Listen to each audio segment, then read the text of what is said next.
Hello, everyone, and welcome to Coaches Making Impact. I am Aneri Bellamy, your impact leader, and I am here with such a beautiful spirit, Mr. Robert Pardi. Did I say that right?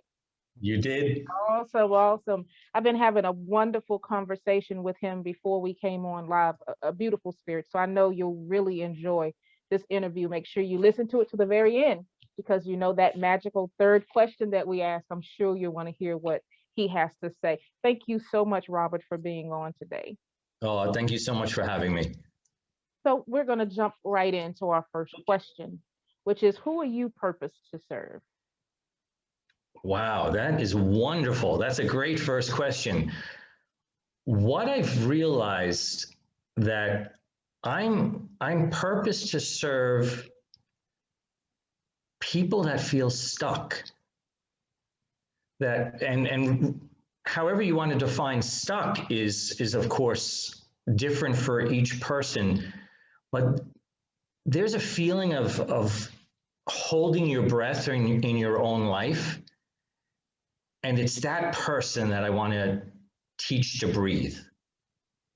And so that's who I would say is the person I wanted, my purpose.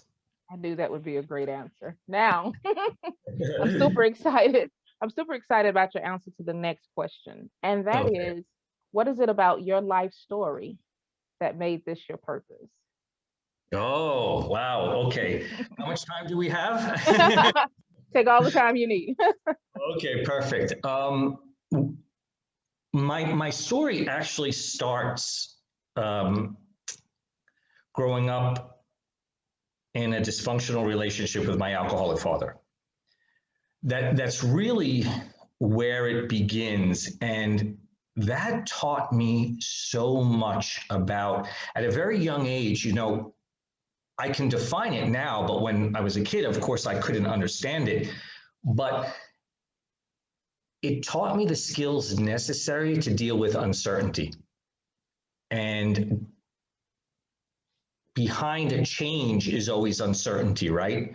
So once I became comfortable with uncertainty, I became comfortable with change. And actually, I've learned that I'm actually someone that seeks out change. I want to know what I'm capable of. I really do want to push the envelope. And I was lucky enough to meet an amazing girl at the time, but an amazing woman. She was 17, I was 19, and she was so headstrong. Oh my. And I was sort of like, really? At the beginning when I first met her, but she took my breath away with her everything, absolutely everything.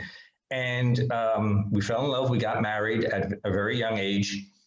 And before her 31st birthday, she was diagnosed with stage 3 breast cancer. And she lived her life in a very specific way where she never wanted to know the grades on her MCATs because she went to medical school. She did an MD PhD. She didn't know the GPA that she graduated from university. She only wanted to know she was doing her best. So when she was diagnosed, I asked her, I said, well, what do you want to know?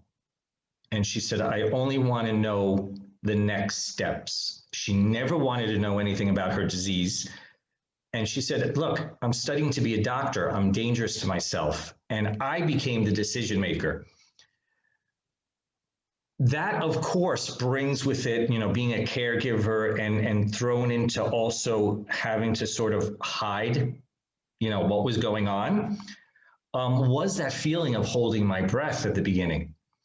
But I was able to draw upon, and funny enough, became thankful for the way I grew up because I was able to draw upon that resilience, for lack of a better word, and learn not only how to manage change, but incorporate the idea of surrender and the idea of focusing on the moment instead of focusing on the long term. And in that, I learned a different definition of hope as well, because we always attribute hope to reaching something or getting something. And I realized that hope is that our moments are filled with joy because we never know when our life is going to end, right? So that is where, after she passed away, I was an investment banker. I was working on Wall Street. I worked in Abu Dhabi. I worked in Dubai. Um, I wasn't thrilled with my job, to tell you the truth. Having grown up the way I did, money was my golden ticket. I Right. figured the more money I have, the further away I could get from my dad. So I had always thought of sort of changing careers or doing something, but after she passed away and I went back into finance, I just couldn't connect to it. Like Right. everything had shifted, and I decided to become a life coach. This is a philosophy I have, and my wife lived it as well, because she decided to become a palliative care doctor, knowing she was dying. And both of us lived this philosophy of, what's the sense of having all these experiences if we don't share them with someone for their benefit? Right. And so that's what led me to have that purpose. Well, that's funny you say that. I have something that I say. I always say your purpose has your testimony has purpose. I say that all the time. I say, you got to share it. Your testimony has purpose. Why not? I was just talking to somebody the other day, and I'm participating in a National Caregivers Day. They asked me what one of my favorite songs by a woman is, and I thought of the song "Unwritten" by, I never remember the woman's name. I know it's Bedingfield, but her first name I think is Natasha. But anyway, there's this idea of unwritten, and I was talking to somebody about it, and I said, do you realize that we never finish our story? We actually are only leaving content for someone else. Right.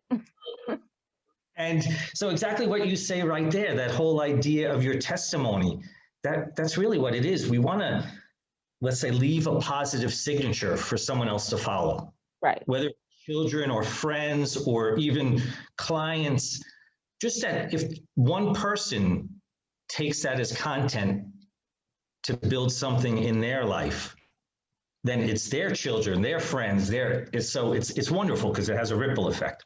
Right. I love it. I love it. Now, I am super excited to hear your answer to this This next question. magical third Yeah. question. Yes, the magic question. I know that people that listen to this will not leave the same way they came after you answer this question. And that is, if you had your one and only opportunity to leave an impact on the person's life that you were purposed to serve, what would you say to them right now? What would I say to them right now? Wow. I would say to them that regardless of circumstances, they have the power within them to live an amazing, beautiful life. And they just need to look inside, and they'll realize they have all the resources. It has nothing to do with things. It has to do with how we view life and how we approach life. And I mentioned something to you at the beginning where I truly believe this, life is to be used by us. We're not to be used by life. Right. I love it. I absolutely love it. I knew that would be good. I know. So I know that somebody's going to want to continue this conversation with you, without a shadow, without. I want to continue the conversation with you myself. So where do they find you? Sure. The best thing they can do, because they could also learn a little bit about me, is go to my website, which is robertpardi.com. And my last name is Pardi. So, though it sounds like party as in, party. Thank you so much for being a coach that's making impact on the world and helping. I know this interview is going to help to heal other coaches, right? And other people that are listening as well. So thank you so much for your time on today. This interview has been priceless. And I look forward to continue the conversation with you again real soon. Well, thank you very much. This was a great pleasure.